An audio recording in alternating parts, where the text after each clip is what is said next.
Hola, ¿qué tal? Bienvenidos sean todos a este nuevo capítulo de ¿Qué IA está pasando? Donde esta semana vamos a hablar de emprendimiento tecnológico e inteligencia artificial. Mi nombre es Rodrigo Rojo y junto a mí hoy se encuentran Sebastián Cisterna y Nolan Gaete. Seba, ¿cómo estáis? Muy bien, ¿y tú? Bien, aquí, entusiasmado con lo que vamos a hablar hoy. Nolan, ¿y tú cómo estás? Todo bien por aquí, muchas gracias. Qué bueno, entonces vamos directo a lo que nos convoca. Hoy estábamos leyendo una noticia acerca de que ya existen 13 empresas que se convirtieron en unicornios. 13 empresas que están diseñando y creando tecnología de inteligencia artificial. O sea, ¿nos puedes contar un poquito más acerca de esto? Primero aclarar que un unicornio es una empresa que el mercado estima que vale más de $1.000.000 y el mercado está esperando que estas empresas tengan un impacto significativo en sus industrias o en el mundo. Entre ellas, por ejemplo, una de las más populares que ha alcanzado esta distinción en el tiempo reciente es la empresa que está detrás de ChatGPT, OpenAI. Pero también hay otras empresas en el montón, como por ejemplo Hugging Face o Anthropic o Stability AI y también Runway, que es fundada por unos chilenos también, así que muchos saludos a ellos, felicitaciones por esta distinción. Esto también ha sido a un ritmo muy rápido. En general, las empresas que son unicornios se demoran 7 años en alcanzar esa distinción, pero las empresas de AI generativa, estas 3 empresas de AI generativa, se han demorado solamente 3.6 años. Entonces ahí es donde entra esta duda y quería preguntarle su opinión. ¿Ustedes creen que esto es hype o es efectivamente que esta industria necesita este ritmo de crecimiento? La verdad que para mí es súper complicado poder evaluarlo. Al principio de los 2000 tuvimos la burbuja de los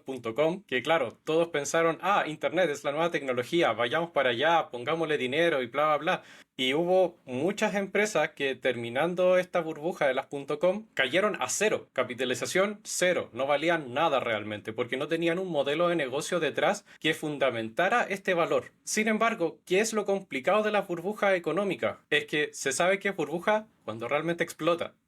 Entonces, anticiparse a eso es muy complicado. Dices algo que es clave. ¿Cuál es el modelo de negocio? O sea, al final todas estas empresas tienen que generar capital, tienen que entregar valor, típico intercambio de valor que nos enseñaban en la universidad. Tiene que haber un intercambio en que yo te entrego algo de valor a ti y tú me das dinero, ¿cierto? Para ponerlo en corto. Cuando uno empieza a ver lo que está pasando con estas empresas, de hecho antes del capítulo conversábamos, OpenAI al principio estaba quemando mucha plata y probablemente sigue quemando mucha plata porque el costo de mantención de los servidores, del modelo, el entrenamiento, son súper caros. Entonces, efectivamente, tiene que ver un tema de cómo logro balancear y que esto se sostenga en el tiempo. Ahora, todos sabemos que las startups cuando parten, viene un fondo de inversión, te pone mucho dinero en la mesa para que tú vayas pasando por las distintas etapas de crecimiento de la startup y ojalá lograr un crecimiento acelerado. Entonces, hay una gran cantidad de años en que en verdad está ahí en números rojos, pero tienes proyectado ese momento en donde la rompes. Yo creo que efectivamente hay una mezcla, porque viendo la lista de las empresas o viendo todo lo que está pasando ahora, que cada vez que abrimos el computador o levantamos una piedra aparece una nueva herramienta con inteligencia artificial, no sé si todas tienen realmente el potencial de volverse negocios reales, especialmente porque muchas están entrando, acá no las que están en el tope, ¿cierto? Pero hay muchas startups chicas que están armando tecnología que va a llegar Google, va a llegar OpenAI, va a sacar su versión y hasta ahí llegó esa empresa chica. Creo que tenemos que ver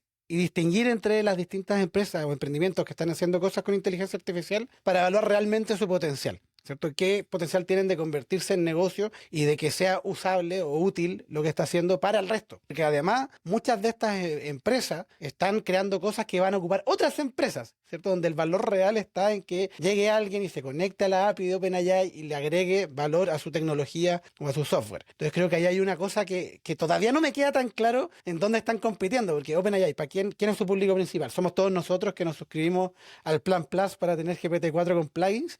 ¿O son las empresas que están haciendo cosas interesantes y que se están consumiendo en el fondo tiempo de consulta al servidor? Entonces, que además cada vez le bajan el precio más, entonces también no sé qué tan sostenible sea. De hecho, como colocándole otros ejemplos a esta tesis que estás mencionando, yo creo que OpenAI es de las empresas que están acá en estas 13, donde uno tiene una idea más o menos de que sí va a poder eventualmente llegar a ser una empresa rentable, por todas las cosas que mencionaste tú, las suscripciones, que te conectas, etcétera. Hay otras ahí que yo la verdad tengo muchas dudas de cómo van a generar plata en el futuro. Por ejemplo, hay una empresa ahí que se convirtió en unicornio recientemente que se llama Character AI, donde su principal gracia es que ellos generan más de 1000 personajes en los cuales tú puedes hablar con ese personaje, puedes suscribirte a esa herramienta para hablar con más personajes. Por ejemplo, puedes hablar con Homero Simpson, porque hay suficientes guiones de Homero Simpson en internet para que tú puedas obtener su personalidad y su estilo de conversación. Lo mismo con otras personalidades como Elon Musk, etcétera. Aparte de ser un tema entretenido como para una reunión o para poder comentarlo en un video corto, más allá de eso, no sé si es una empresa que va a poder generar un valor al mercado por $1 millón.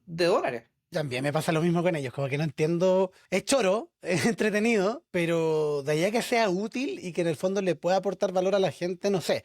Ahora, también puede ser que quizás dentro de los personajes hay alguien del que quieras aprender y entras y lo ocupas de tutor, pero ahí yo creo que hay otras tecnologías, como lo que está haciendo por ejemplo Khan Academy con inteligencia artificial, que suplen mucho mejor esa necesidad. No veo qué tan cierto sea o qué tan útil sea en la práctica esta solución de carácter punto AI.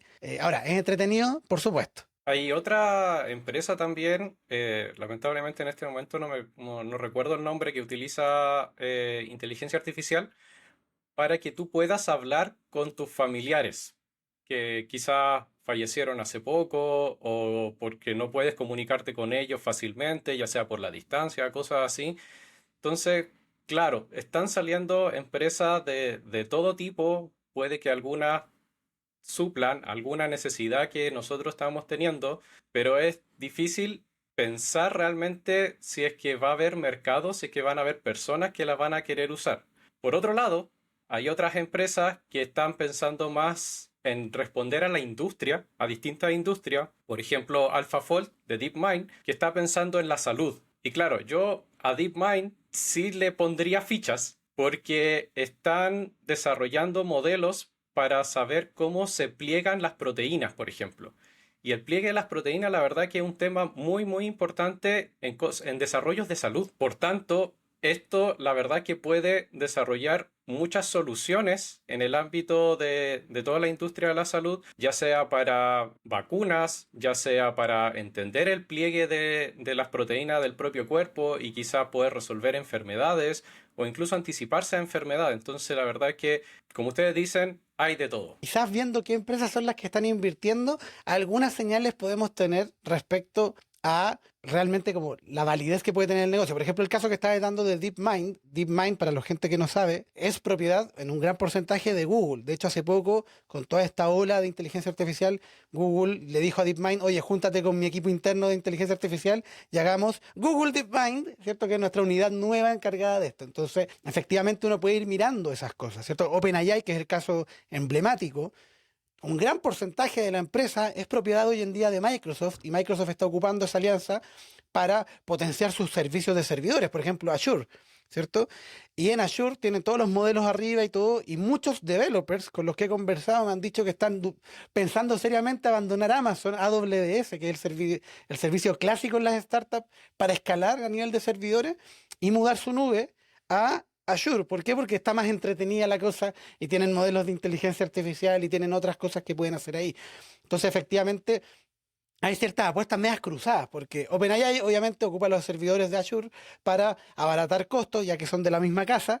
Entonces ahí uno empieza a ver cómo empiezan a enredarse las cosas. Hugging Face, que mencionaba Seba hace un rato, tiene no recuerdo si una alianza o una inversión directa de Amazon. Anthropic también tiene una parte de Google, que también está dentro de esa lista. Entonces, quizás hay potencial, no solo en términos de el valor inmediato, como de la empresa en sí misma, como de su capacidad de ser rentable, sino de que los servicios de esta empresa potencian productos de otras empresas, y esas sí son rentables. De hecho, una de las cosas que está pasando ahora con estos nombres grandes es el hecho de que estas empresas también están invirtiendo en otras empresas. Muchas veces hablamos de OpenAI como una empresa que está creciendo por sí misma, pero ellos, por ejemplo, acaban de lanzar un fondo por $175 millones para invertir en otras empresas. Y no son solamente ellos, sino que también es Dropbox, está haciendo eso con un fondo como de 50 millones. Se rumorea de que Salesforce va a salir con uno de $500 millones en temas de inteligencia artificial. Entonces, en general, también estos nombres grandes están tomando esta reputación de íconos, de como estandartes de la industria, para poder ocupar esa reputación para ir a comprar y construir otras empresas de inteligencia artificial. De hecho, OpenAI OpenAI ha metido, ¿cierto?, sus fichas en empresas como Descript o a Mem.it, ¿cierto?, que lo ocupan harto en Twitter para que la inteligencia artificial vaya recolectando, ¿cierto?, esas cosas que vas encontrando interesantes. Entonces, efectivamente, también hay una apuesta por aquellos productos en que tú ves que están usando tu tecnología, porque ahí también se vuelve a cruzar el tema, de formas interesantes, en que son soluciones que el consumidor final puede ocupar, ¿cierto? Y en el fondo ahí es una apuesta por la rentabilidad. Oye, esto es bueno y la gente lo va a ocupar, entonces quiero que les vaya bien. Hay un juego ahí bien interesante porque, como decía Seba, el proveedor pasa a ser inversionista, el inversionista pasa a ser tu mentor que te lleva a hacer una mejor estrategia para llegar a más clientes que ocupan un producto, que ocupa al final tu tecnología, pero también la tecnología del inversionista. Se vuelve súper extraño y súper enredado todo. Pero ahí yo creo que también es importante que pensemos o que mencionemos un poco acerca de cómo esto también tiene mucho de el valor potencial en el tiempo. Porque volviendo a la pregunta original de Seba, si esto es hype o es algo que está ahí, también tenemos que preguntarnos qué pasa con la inteligencia artificial, ¿cierto? La inteligencia artificial es una tecnología que llegó para quedarse. ¿Estamos en un momento como de hype máximo de la inteligencia artificial? ¿O creemos que en verdad esto va a ser como una tecnología como el metaverso que llegó, estuvo un par de años, le está yendo piola y luego de eso se desinfla? Yo creo que la verdad es algo que llegó para quedarse. En este momento, como es una tecnología nueva, están viendo cuáles son las formas de utilizarse, ideas para rentabilizar, para mejorar procesos, disminuir costos, quizá aumentar los ingresos, etcétera. Yo creo que todavía se está acomodando, así como para dónde va. ¿Cómo realmente los vamos a utilizar? También se está legislando. Entonces todo el mundo, no solamente el emprendimiento, no solamente la empresa, no solamente las personas, los gobiernos también están viendo cómo esta nueva tecnología se acomoda a la nueva forma de vivir, a la nueva forma de hacer las cosas. Y como ustedes dicen, al final las empresas que van a sobrevivir son las que tengan un modelo de negocio rentable, sostenible en el tiempo y de ahí al final su valoración. Como mencionamos en otros capítulos anteriores, en nuestro capítulo de finanzas, la valoración de la empresa también es especulación, es ver al futuro qué flujos de caja, qué dinero me va a traer a mí como inversionista. Pero es precisamente ese punto que acabas de mencionar el que quiero traer ahora a la mesa, porque si bien yo creo, y creo que también Rodrigo y Nolan deben compartir el mismo punto, nosotros creemos en general de que, ¿cómo que no? A ver, ¿cómo que no? Ni siquiera he terminado la frase. Pero todos creemos que la inteligencia artificial se va a quedar, pero yo creo que mucha de la inversión hoy día es por parte de moda. Muchos creen que efectivamente este es el objeto candente donde hay que ir a invertir, como fueron en su momento las criptomonedas o los NFT, etcétera. Y creo que eso se refleja en cosas que son bien excepcionales en la manera que se está invirtiendo ahora. Por ejemplo, en el capítulo pasado del podcast se mencionó levemente una empresa que se llama Mistral AI. Esa empresa ha levantado una cantidad de plata impresionante y solamente tiene 4 semanas de vida. ¿Y cómo lo han levantado? Hoy salió el memo de inversión hace poco. Básicamente ellos dicen de que hay ciertas cosas del mundo de inteligencia artificial que ellos van a llegar a corregir y colocan su currículum que básicamente son unos ingenieros que venían de Meta, otros que venían de DeepMind. Entonces tenía un montón de gente que tiene buena reputación y que uno dice, como inversionista, yo creo que probablemente estos tipos la van a romper y voy a invertir. Pero eso, con 4 semanas, es pura moda, no hay fundamento que tú puedas decir, sí, esto se va a cumplir. Es una apuesta a que este sí es el trending topic de la industria hoy día y hay que meterle porque si no, de pronto vas a perder esa oportunidad de inversión. Y eso no es la primera vez que le pasa a los inversores. Creo que de hecho ahora se están recuperando de una etapa en la cual muchos de los inversionistas hicieron eso. Y esa burbuja lamentablemente como que de cierta manera explotó. Este año hubieron muchos layoffs en la industria producto de eso. Entonces en general es una industria que se viene recuperando de invertir por moda, pero salió esta cosa de la inteligencia artificial que se siente de nuevo como moda y como que hay ciertos inversores que como que no aprendieron la lección y están invirtiendo con todo actualmente. Sí, yo ahí tengo un poco una diferencia, porque efectivamente cuando el inversionista mete plata, como decía Nolan, está pensando en el largo plazo. Acá, obviamente, estamos viviendo una revolución de la inteligencia artificial que está impactando y todos vemos cómo esta ola se acerca. Y la competencia, yo creo que los inversionistas que están metiéndole plata a el equipo de Mistral AI es que están pensando en que ellos pueden estar en la cresta de la ola, porque ellos pueden llegar a ser uno de los actores grandes para competir y para dominar en esta escena, ¿cierto? Como lo está haciendo OpenAI, como en menor medida Anthropic. Por ahí va ese tema, pero los layoffs y todo también vienen de un problema que viene más desde la lógica del growth de las startups, donde tú le hacías financiamientos, ¿cierto? La serie A, la serie B, la serie C, etcétera, para crecer más rápido. Y normalmente en ese crecimiento más rápido, lo que pasaba era que muchas empresas lo que hacían para crecer era contratar más gente y contratar talentos más caros, aumentar la estructura de la empresa, ergo los costos de la empresa, sin tener tan claro el impacto real que iba a tener. Por ejemplo, en Chile a Betterfly le pasó hace poco, a Examedi también le pasó hace poco, y que básicamente es, según mi opinión, tengo plata, voy a invertir rápido, pero no necesariamente de forma dirigida, y ahí está la diferencia. Muchas startups que le han metido plata en distintos momentos de los últimos 20 años, cuando le han puesto foco y han dirigido bien cómo gastar para ese crecimiento, en vez de hacer experimentos a tontas y a locas para ver qué es lo que cae, ¿cierto? Porque uno tendría que pensar que el growth viene después del product market fit, ¿cierto? Después de que el producto ya está validado en el mercado, ahí recién hago inversión drástica en crecer. Antes no puedo, antes no tiene mucho sentido. Y me parece a mí, viendo varios de los ejemplos que estaban pasando en la industria de las startups, es que efectivamente estaban quemando plata para encontrar primero eso, ¿cierto? Entonces pusieron, como dicen, pusieron el carro frente a los bueyes. Y ahí yo creo que efectivamente cuando llega un momento en que empiezas a tener una crisis internacional económica, las startups empezaron a decir, oye, tengo que bajar costos, tengo que despedir gente, mejoras o hace que la empresa esté estable, vendiendo más o teniendo costos más bajos. Y ahí yo creo que hoy lo que estamos viviendo es que están todos viendo que con inteligencia artificial tú puedes tener costos más bajos y vender más y ser más productivo, ¿cierto? Y potenciar al talento que sí tiene. Mi lógica, o lo que creo que se viene, son empresas un poquito más chicas, más compactas, potenciadas con inteligencia artificial, reducen los costos del equipo, pero crecen mediante tecnología. Y ahí yo creo que es donde está el potencial hoy de todas estas empresas que están ahí volviéndose unicornio, porque en el fondo están liderando distintos espacios donde la tecnología puede ampliar los resultados de otras empresas o la productividad de las personas, ¿cierto? OpenAI con ChatGPT y con todo lo que los modelos grandes del lenguaje te permiten desarrollar. Porque hemos visto muchas aplicaciones que todavía me cuesta ver aplicaciones reales fuera de los chatbots que tienen el centro de ayuda completo de la empresa, entonces te ayudan a cubrir todos los turnos, o fuera de, por ejemplo, algunos que te permiten hacer mejor redacción. Todavía me cuesta ver como aplicaciones reales. Pero hay muchas, yo creo que hay un montón de espacio para crear y es en ese momento en donde estamos. Hay un estudio de Gartner es una empresa que se dedica a hacer puros estudios de distintas industrias, y ellos tienen uno de sus modelos que se llama el ciclo del hype, ya que es una curva que parte con la ola súper grande y luego viene el valle de la decepción. Para tecnologías de inteligencia artificial generativa como OpenAI y todo eso, todavía estamos en el tope del hype. Pero, por ejemplo, otras inteligencias artificiales como la visión computarizada, ¿cierto? Que es lo que se ocupa en los vehículos autónomos, ya pasó esa resolución, ya nos dimos cuenta cuáles eran los problemas de los Tesla, ya nos dimos cuenta cuáles eran las limitaciones que tenían estas cosas, por lo que esas ya están pasando y ya se está viendo como aplicaciones reales. Y lo que yo creo que va a pasar es que efectivamente hay un hype en este momento, como decía Seba, en invertir en empresas que pueden tener el potencial pero donde todavía no está tan claro el caso de uso. Entonces, mientras no esté claro el caso de uso, lo más probable es que algunas de ellas sí logren pasar este valle de la desilusión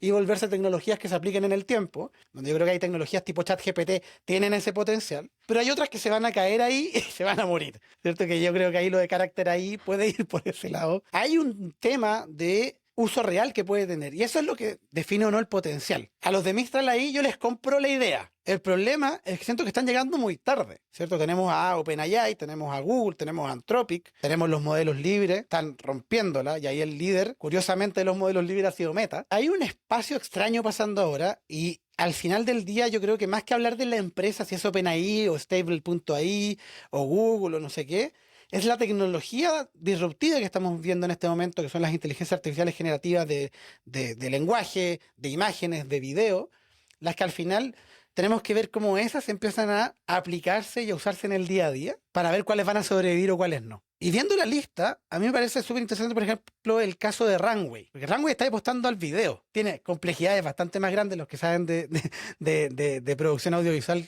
comprenderán que una foto es un frame, pero un video, un segundo son 24. ¿Cierto? Tienes que tener consistencia entre todo. Entonces se vuelve súper complejo el desarrollar ese tipo de tecnología, pero efectivamente podéis lograr, por ejemplo, que empresas que no tienen en este momento la capacidad de pagarle a una productora $1.000.000 para que te haga un comercial, tener la posibilidad de hacer extractos, ¿cierto? Con inteligencia artificial, yo veo un potencial ahí enorme para emparejar la cancha y obviamente para que Runway le vaya súper bien. Yo creo que tiene un potencial interesante, dado que va más avanzada que otras tecnologías uso de inteligencia artificial para hacer videos. Puedo mencionar que los videos que han salido actualmente realmente son modificaciones de una imagen, que eso han estado bien entretenidos. De hecho, ahí en Secret Invasion lo usaron, obviamente ahí a nivel profesional, con edición y toda la cosa, pero hacer un video consistente de personas o de personajes que se muevan, de mantener siempre un fondo consistente entre todos los frames, la verdad que es súper complejo y hasta ahora nadie ha podido desarrollar algo de una calidad de tal nivel que pueda ser comercializable y utilizable a nivel de producciones, quizá, no sé, de Hollywood, por dar algo bien grande. Yo creo que Runway ahora está en esa etapa donde ellos saben que la idea es útil, porque tal como mencionaste tú, Rodrigo, anteriormente, hay muchos casos de uso si es que esto se pudiera hacer, pero la tecnología aún no está ahí. Entonces están avanzando, muestran, por ejemplo, hace poco liberaron Gen 2, que es un avance importante respecto a la versión anterior del software. Runway está en esta típica cosa de los startups, donde en el fondo ya validaste como de cierta manera el product market fit, ahora estáis creciendo. Entonces, por ese lado, a mí como la evaluación de Runway, por decirlo de alguna manera, a grandes rasgos me parece como bien justificada, porque ahora los inversionistas están tratando de meter por la apuesta de que esto va a crecer en el futuro, como mencionaba Rodrigo anteriormente, muchas veces se invierte así. Hay otras cosas que, así, que de la industria que como que me huelen más a hype. Por ejemplo, en Stability AI, que es la empresa que está detrás del modelo de Stable Diffusion, uno podría decir, bueno, Stable Diffusion es bastante conocido, tiene alta reputación, es bien sólido, pero ahí he escuchado algunas cosas de lo que pasó con el fundador, que el fundador aparentemente no es la primera vez que como que trata de inflar las cosas. Creo que, Nolan, tú tenías un poco más de información respecto a esto, ¿no? Sí, de hecho hay un artículo de Forbes que en la introducción dice: Eman es una persona que tenía un máster en Oxford, que trabajó para la United Nations, trabajó para otras empresas, instituciones gubernamentales, pero después empezaron a averiguar un poco más y al parecer no tenía el máster, tenía un pregrado. En verdad no trabajó con esas instituciones, sino que como que las conocía, las mencionó. De hecho, les preguntaron y negaron haber trabajado con él. Entonces, al parecer, él quiere vender una imagen muchísimo más grande de su empresa, de su figura, para obviamente heredársela a su empresa, que no es tan así. Incluso mencionaban en el mismo artículo, cuando comenzó con su empresa, el modelo ni siquiera estaba desarrollado. No estaba incluido dentro de su modelo de negocio. Y después, ya en el camino, lo tomó, lo adaptó y empezó a contratar más personas para desarrollarlo, pero no estaba en el core de su negocio. Entonces, ahí hay que pensar también de que quizás la empresa ahora sí está funcionando, pero pareciera que pierde credibilidad por esta historia de su fundador. Claro, y ahí pasa mucho el tema del ego del fundador, del tema de querer figurar, y eso afecta. Al final el problema es que empresas que dependen de su fundador o que la imagen de ellos depende del fundador, corren mucho el riesgo, ¿cierto?, de perder mucha credibilidad rápidamente por un problema que tenga el fundador, ¿cierto? Que es un poco lo que le pasa a Elon Musk en este momento, ¿cierto? Que está ahí en Twitter y que mucha gente dice, Twitter murió desde que lo compró Elon Musk, otros dicen, oye, le está yendo mejor, porque efectivamente dependen de él. Ahora, obviamente en el caso de Elon Musk, el tipo tiene mucha plata y puede manejar mejor la situación, pero en empresas que recién están partiendo y que en el fondo, como el caso de Stability AI, que el tipo en verdad no es tan conocido y en el fondo quiere posicionarse, caerte es fácil. ¿Cierto? Que te mueve un poquito el piso y hasta ahí llegaste. Al final del día esto también afecta un poco el tema, porque efectivamente esta especie de hype, ¿cierto? En algunos casos efectivamente puede ser una pequeña burbuja. Y ahora cambiando un poco al otro lado de la posición, porque a veces me pasa que me gusta ser abogado del diablo en mi propio argumento. Me pasa que, sí, yo en general tiendo a creer que esto es más hype, pero hay algo que me pasa con las evaluaciones grandes en esta industria, y es que, como mencionaba antes Rodrigo, se requiere comprar harto talento para participar aquí. Mencionaba Rodrigo anteriormente de que OpenAI quemaba mucha plata en los primeros días. Se estima que es más o menos entre $700,000 hasta $3 millones por día quemaba OpenAI para poder simplemente operar. Eso era antes de que pusieran la suscripción. Entonces simplemente estábamos mostrando el producto y luego rentabilizábamos. Me pasa que estas industrias, cuando tienen todo este costo del servidor, del talento, son industrias que igual requieren mucha plata para poder operar. ¿Será que estas evaluaciones también es parte de como el costo estructural de poder hacer algo en la industria de tecnología? Yo creo que sí. La verdad que todas las revoluciones, si uno mira hacia la historia, han venido necesariamente con inversiones monstruosas e inversiones que han venido del sector público y del sector privado. Podríamos hablar de que la misma revolución industrial, claro, trajo la locomotora, por dar el ejemplo más clásico. Pero para que funcione la locomotora, construir la máquina requirió mucho dinero, construir las vías del tren costó otro tanto dinero. Si ahora lo vemos acá en Chile, el tren se utiliza de Temuco a Victoria, en la 9ª región, acá de Santiago a Nos. Entonces, yo creo que hay mucho espacio de invertir, de desarrollar, pero obviamente, como cualquier investigación, van a haber caminos, muchos caminos que van a tener un cierre abrupto, que no van a tener realmente ningún fin. Y hay que estar muy, muy atento. Por parte de los creadores de empresas, yo les diría, aprovechen ahora que la plata está ahí disponible, pero por otro lado, por los inversionistas, yo les diría, tengan cuidado, validen bien el modelo de negocio. Por un lado está el tema que, claro, el modelo de negocio, cuando está en estas etapas muy tempranas de las startups, puede pivotear rápidamente, ¿cierto? Está el libro clásico de Lean Startup que te dice, oye, vamos con el MVP, vamos de forma, con metodologías ágiles, y si nos pillamos con algo que es un bloqueante y que en verdad tiene potencial otro lado, pivotemos rápido, ¿cierto? Fallemos rápido y encontremos rápido la solución. Entonces, claro, lo del modelo de negocio, dependiendo de la etapa en que está, que acá yo siento que todavía estamos en etapas muy tempranas, todo el potencial que puede tener esta tecnología, yo creo que van a variar mucho el modelo de negocio en los próximos años. Pero efectivamente, sí creo que igual el negocio tiene que ser sostenible en el corto plazo. Alguien tiene que estar dispuesto a quemar esa plata para contratar talentos súper caros, porque efectivamente los programadores que saben y con los conocimientos para hacer este tipo de tecnologías y de modelos son súper caros. En general, en una startup, el porcentaje más caro de tu sueldo, ¿cierto? De tu personal, va a estar en el área de desarrollo tecnológico. Probablemente, y de hecho el otro día decían, ¿ya? Que uno de los ingenieros de OpenAI ganaba cerca de $900.000 anuales. ¿Ya? Decían, porque obviamente no sabemos, pero lo encuentro altamente probable, especialmente si sabes ciertas cosas para poder ajustar los modelos o poder desarrollar la tecnología que es clave. Entonces, efectivamente, tenéis costos muy altos en términos de el personal tecnológico, pero también en términos de servidores y tecnología. Y de hecho, en eso mismo, Sam Altman hace unos días en una entrevista mencionaba que acá la gran prueba de fuego no es cuál es la tecnología que termina desarrollando el modelo más grande, con más tokens, con mejor forma de desarrollar la tecnología, sino aquel que logra hacerlo al menor costo posible, a bajar la capacidad de procesamiento, el que cree de repente una línea de código que haga que esto baja de quemar esos $70.000 a quemar $10.000 diarios, es el que va a ir ganando. Al final del día, la clave va a estar en cómo logran desarrollar esa tecnología. Y ahí yo creo que la apuesta de todos estos inversionistas que están metiendo plata en estas empresas que están desarrollando tecnologías similares, ¿cierto? Porque OpenAI y Anthropic están haciendo lo mismo. Y Stability AI, de alguna forma, está haciendo lo mismo que Runway, ¿cierto? Está metido en la parte de imágenes y de video. Entonces, efectivamente, hay una competencia por quién es el que logra llegar más rápido a esas soluciones. Ahora, retomando un poco también lo que mencionaban de Runway AI antes, de la parte de Runway de generación de video, Midjourney, por ejemplo, que está en imágenes,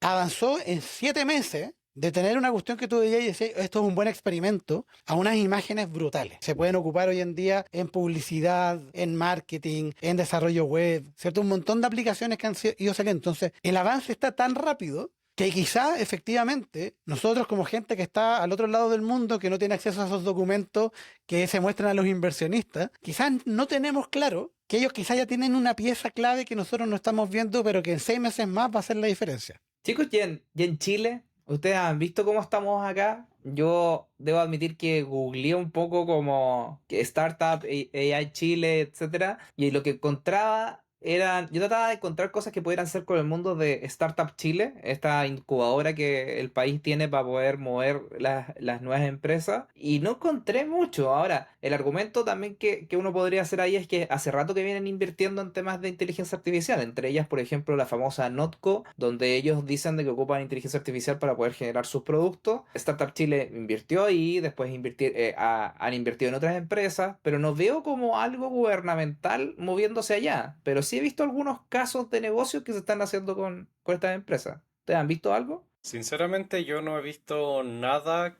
que se destaque a nivel nacional con ayuda del gobierno o con, no sé, inversionistas ángeles nacionales? La verdad que la escena nacional está bien callada con respecto a esto y en ese sentido como es preocupante porque otra vez pareciera que nos estábamos quedando un poco atrás en el desarrollo mundial de las tecnologías. Chile en general no destaca por ser un productor de ideas nuevas. ¿Ya? En general, si uno va a ver las startups que ha generado Chile, lo que están haciendo es inspirarse en una idea de afuera, darle una reinterpretación y crear algo nuevo en base a eso, ¿cierto? Y competir y ojalá crecer rápido para estar mejor que el que te inspiraste. Entonces, efectivamente, no veo esa capacidad generativa de, oye, creemos soluciones nuevas a una tecnología. Ahora, no creo que sea necesario en este momento competir, y esto lo han dicho gente de distintas startups a nivel mundial de esta industria, competir en crear modelos, competir en crear una mejor solución de eso, sino en cómo ocupamos lo que ya existe para crear soluciones sobre eso. Y ahí sí he visto espacio actualmente. O sea, ya en Chile han habido varios seminarios y varias startups que conocemos que están empezando a ocupar o a crear cosas con la tecnología de OpenAI, con la de Anthropic, con Midjourney, con lo que sea, para poder generar nuevas cosas. Por ejemplo, hay una que se llama Ubic con 2Q al final. Ubic, que ellos hacen eventos, tienen una plataforma de eventos online, pero ahora crearon un asistente de WhatsApp que ocupa tecnología de inteligencia artificial por detrás para ayudarte, para asistirte. Y en ese sentido yo creo que hay hartas empresas explorando el tema, explorando, por ejemplo, crear copilotos en relación a tu documentación interna. Imagínate hacer un copiloto interno en la empresa, entonces cuando llega un empleado nuevo, le puedes hacer todas las preguntas a él, te responde todo lo que necesitas saber, dónde están los documentos, te va guiando el onboarding y no tienes que hacer que otro empleado, ¿cierto? Que debiese estar trabajando, pierda horas haciendo muchas horas de entrenamiento. Entonces ahí, por ejemplo, pueden haber espacios y yo he visto empresas chilenas que están empezando a crear cosas de ese estilo. Entonces, claro, yo creo que no somos líderes en la generación de modelos, en la generación de nuevos productos, pero sí somos súper buenos reinterpretando, ¿cierto? Entonces, ahí yo creo que hay mucho potencial en crear productos originales sobre tecnologías que ya están allá afuera. Por ejemplo, existe por ejemplo lo que está haciendo Houdini, ya Houdini.ai, que lo están haciendo unos chilenos. Ahí el Daniel Ávila de CodeGPT está liderando, está en ese proyecto, así que saludos al Dani si nos está escuchando. Y ellos lo que están haciendo es generar en el fondo una herramienta que te va a permitir, ¿cierto?, tener la documentación de la empresa, tener accesos a ocupar inteligencia artificial para transformar tu modelo de negocio y tener asistentes propios y tener, por ejemplo, el acceso a distintas áreas de la compañía. Entonces puedes tener un agente que sea un vendedor, pero especializado en tu producto, especializado en tu tema y no genérico como ChatGPT, ¿cierto? Yo tengo que aportarle el contexto. Yo les pedí el acceso a la beta hace rato, todavía no me lo dan, así que ahí les paso el mensaje.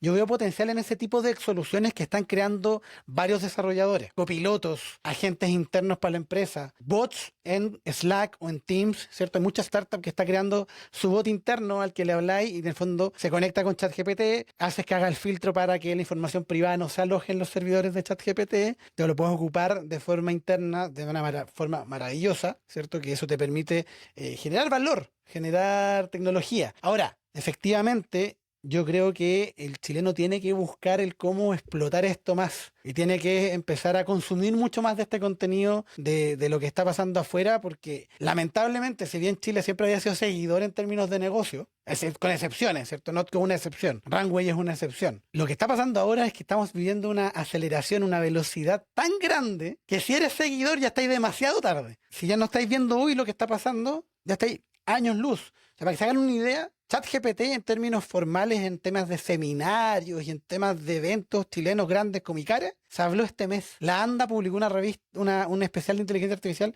el mes pasado, en mayo. Ya la ANDA, la Asociación Nacional de Avisadores, todo el tema de marketing y todo, hablando en mayo, cuando estas cosas están desde diciembre impactando. Midjourney es de agosto del año pasado. O sea, en verdad, tenemos que, como industria, como Chile, tenemos que subirnos al carro más rápido. Igual hay algunas empresas en Chile que están efectivamente ocupando inteligencia artificial para desarrollar sus productos de manera central. Hace poco Startup Chile también destacó a una empresa que se llama Sumeria AI, que trata de hacer Emotional Analytics. Eso quiere decir que analizan una pieza de voz o texto y tratan de desprender cuáles son las emociones de ese texto o de esa voz. También está una que mencionó Jonathan la semana pasada con respecto al tema de agendamientos de horas médicas, cosa de que tú puedas decirle al robot, oye, es que no voy a llegar llegar, me podéis dar una hora en 2 días más y ver cómo lo encuentra y cómo coloca otro paciente en la hora que se acaba de liberar y minimizar el impacto de efectivamente los atrasos, que es un gran tema en la industria médica. Entonces están saliendo algunas cosas, pero tal como mencionabas anteriormente, Rodrigo, yo creo que se siente un poco como tarde, como que parece que la industria chilena como que está un poco más conservadora de ver, oye, ¿esto va a aprender o no? Y yo creo que ya aprendió. El tema es que tenemos que empezar a aceptarlo y tomarlo en nuestras propias decisiones de negocio. Pero bueno, esto ha sido una buena conversación. Quisiera también agradecer a Noran y a Rodrigo por haber participado en el podcast de hoy día. A invitar a todos ustedes, los que nos están escuchando, a que nos sigan en Evo Academy en las distintas redes sociales, @EvoACDM en Instagram, YouTube, TikTok, LinkedIn, lo que quieran. Y si sale una nueva red social en los siguientes días, vamos a estar ahí también. Y también se suscriban en nuestro sitio evoacademy.cl, donde estamos publicando varias de las noticias que hemos mencionado en el podcast, para que ustedes estén actualizados con lo que está pasando en el mundo de la inteligencia artificial y la tecnología. Muchas gracias por haber escucharnos hoy día y nos vemos en el siguiente capítulo de ¿Qué ya está pasando? Hasta la próxima.